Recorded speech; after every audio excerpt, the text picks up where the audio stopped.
So, hello guys, welcome back.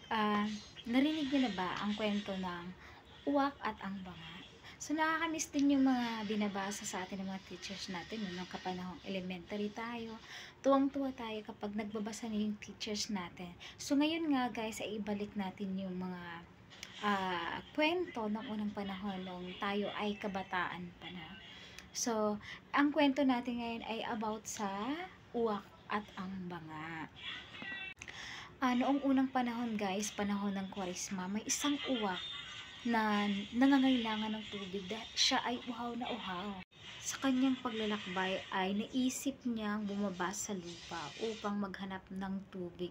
Ngunit lahat po ng sapa na dinadaanan niya ay talagang wala pong tubig dahil po ito ay Kwaresma nga, panahon ng Kwaresma, no? Grabe, uhaw na uhaw siya at pagod na pagod sa maghapong kakalipad. So ayun nga, at mamatay-matay na siya sa kanyang uhaw. Syempre tayo, 'di ba?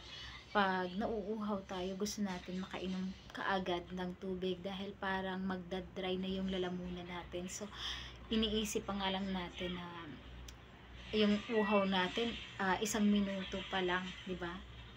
Grabe na. Sobrang nagdadry na yung lalamunan natin. How much more si uwak guys? Sa kanyang paglipad guys sa buong maghapon. Grabe, sa Kwaresma, hindi talaga niya mahanap kung saan may tubig. Ngunit sa di kalayuan guys, may nakita siyang isang banga.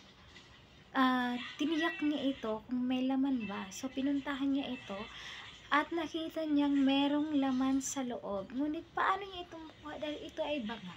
So nag-isip siya ng paraan. Gumawa talaga siya ng paraan guys, ngunit ang banga ay maliit lamang ang liig nito at hindi niya alam kung paano niya ito papasukin. So uhaw na talaga siya. Gumawa siya ulit ng iba pang paraan guys para makuha niya ang tubig at mainom niya ito. Tapos maya maya pa ay may isang ideya na naisip siya. Itong ideya ni ito ay talagang ginawa niya, no? So ang galing talaga ni uwak mag-isip. So, kumuha siya ng maliliit na bato at inilagay niya ito sa banga. Grabe, no?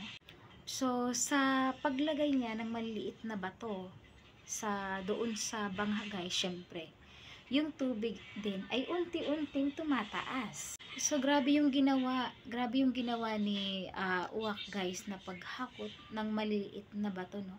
So tuka lang yung gamit niya or ito, tapos pinuno niya doon sa banga upang yung tubig ay tumaas. So hanggang sa tumaas na yung tubig guys, kasi nga sobrang dami na ng bato na inilagay niya doon sa ilalim ng banga, no.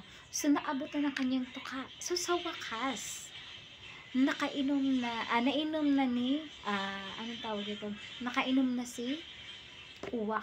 So yung solution, no, grabe talaga yung ginawa niyang solution para ma-solve yung problem niya sa uhaw. Yun talaga yung idea ni uwak guys, na talagang dapat na-adapt din nating mga tao, no?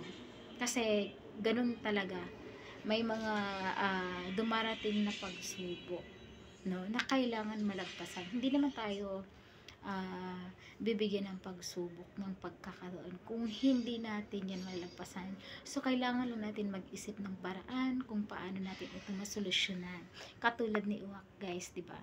Na pag nalagpasan niya yung uhaw niya, sa wakas nakasurvive siya.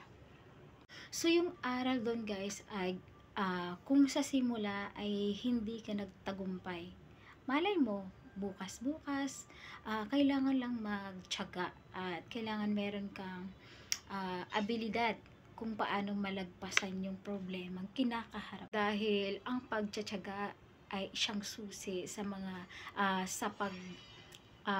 puksa sa mga suliranin, no? Puksa, paglutas ng mga suliranin. So kung sa unang solusyon ay hindi na solve yung problems mo, hindi mo alam, malay mo, 'di ba? Sa pangalawang solusyon, pangatlong solusyon, pang-apat na solusyon, doon mo maisa katutuparan yung solusyon na yun ay maging successful, 'di ba? Kailangan lang patuloy lang tayong sumubok. upang malutas yung problema. At hanggang sa makuha mo yung tamang sagot sa solusyon na meron ka. So, mas maganda na yung subok ka ng subok kaysa naman wala kang ginagawa, di ba? Huwag kang mag-focus sa isang solusyon. Dapat marami kang option upang mapagtagumpayan mo ito. Yun lang po. Sana po ay nagustuhan nyo yung maikling kwento. Yung kwento ni Uwak guys at ng Banga ay nagpapakita ng hindi pagkabigo.